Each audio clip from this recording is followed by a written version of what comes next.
Wala nang maraming paligoy-ligoy pa, diretso sa punto na. Maiksi lang ang komentaryo, pero diretso sa punto. Maraming kuro-kuro, may tiwali, may totoo. Dito, sa puntong diretso tayo. Punto, diretso.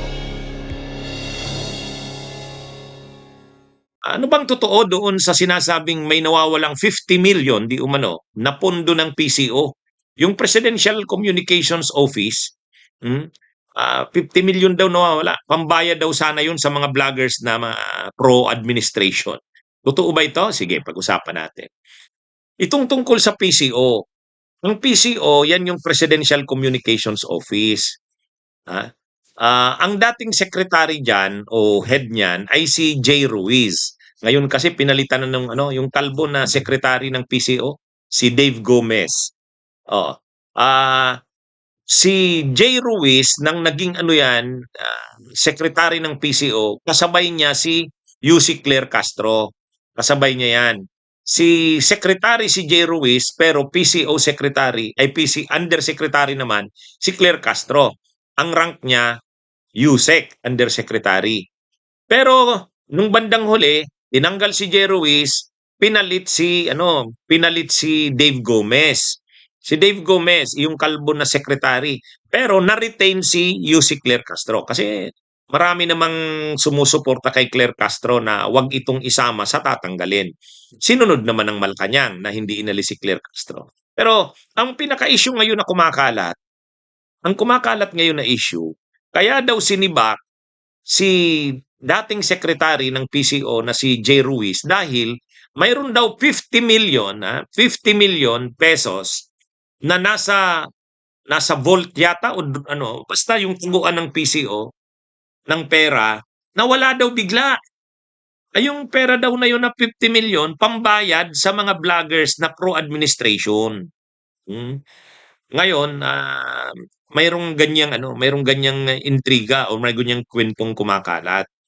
Kumbaga, 50 million wala na nandoon na sa opisina. May tinataguan siguro sila ng pera doon na para sa kanilang panggastos, naka-reserve na 'yon. Pambayad nga sa mga vloggers na mga pro-administration. Oh. Ngayon biglang nawala daw 'yun. Hindi alam kung sinong kumuha o nagnakaw. Siyempre, under sa watch yun ni Jay Ruiz kasi siya yung PCO secretary. Pero mayroon pa dyan. Mayroon pang dyan, lumalabas dyan na intriga rin. Mayroong mataas na official ng PCO. Hindi ko na lang natandaan yung pangalan. Galing dati sa ABS-CBN. At ma-impluwensya ito, makapangyarihan. Ito rin yung isa pa sa sinasabing may alam doon sa pagkakawala di umano ng 50 million na yan. Kaya medyo mainit talaga yung issue na yan sa 50 million. Mainit yung issue na yan sa 50 million. Pero, hindi naman yan kino-confirm ng Malacanang, hindi rin yan kino-confirm ni dating PCO Secretary Jay Ruiz. Si Yussi Claire Castro, mukhang wala rin namang comment dyan sa issue na yan. Hindi ko lang alam kung dininay niya na ba yan o ano.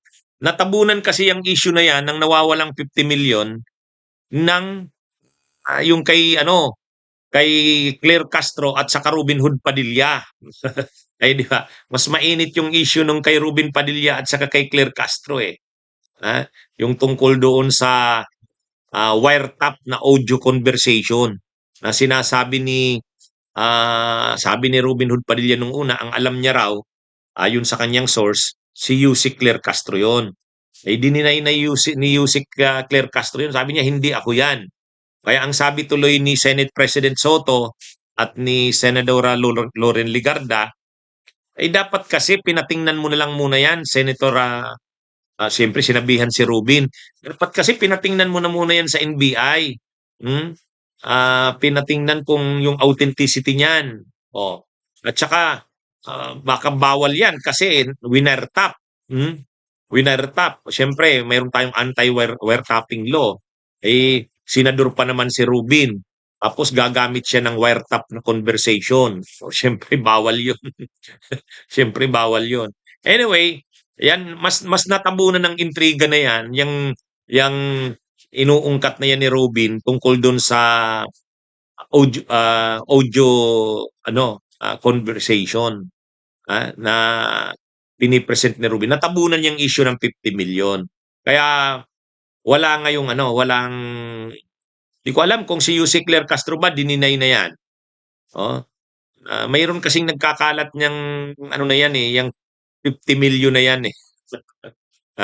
May mga nagkakalat niyan na mayroon ngang ganung yan daw yung dahilan bakit sinibak si dating Secretary J. Ruiz, yung 50 million na yan.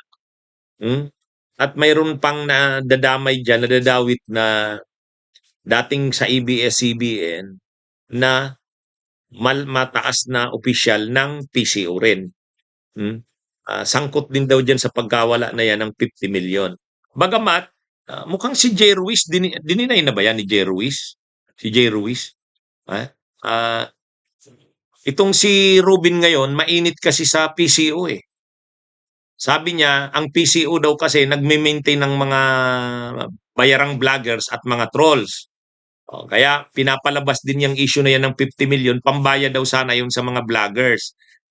Pinag-iinitan ni Robin Padilla yung PCO, yung Presidential Communications Office, na nagme-maintain daw ng vloggers at trolls. Sa totoo, mas matindi yung trolls at vloggers na bayaran nung panahon ni Duterte. Ito talagang si Robin Padilla.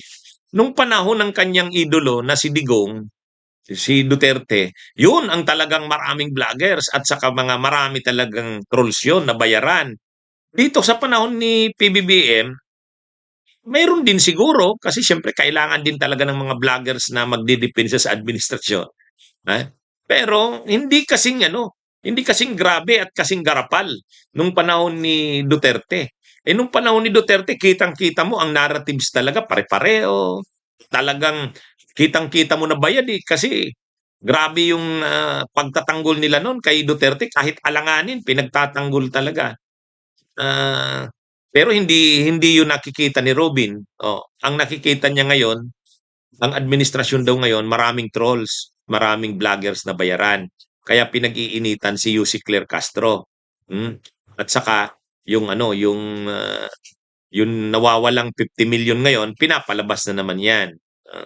Anyway, hindi nga natin alam, totoo ba yan nawawalang 50 million? Abangan natin kung anong balita dyan. Bunyog, bunyog, halikan na kasama ka. Bunyog, kapag buklod ay may pag-asa.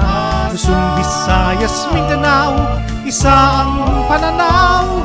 Sa bagong Pilipinas ang bunyog isisigaw. Bunyog.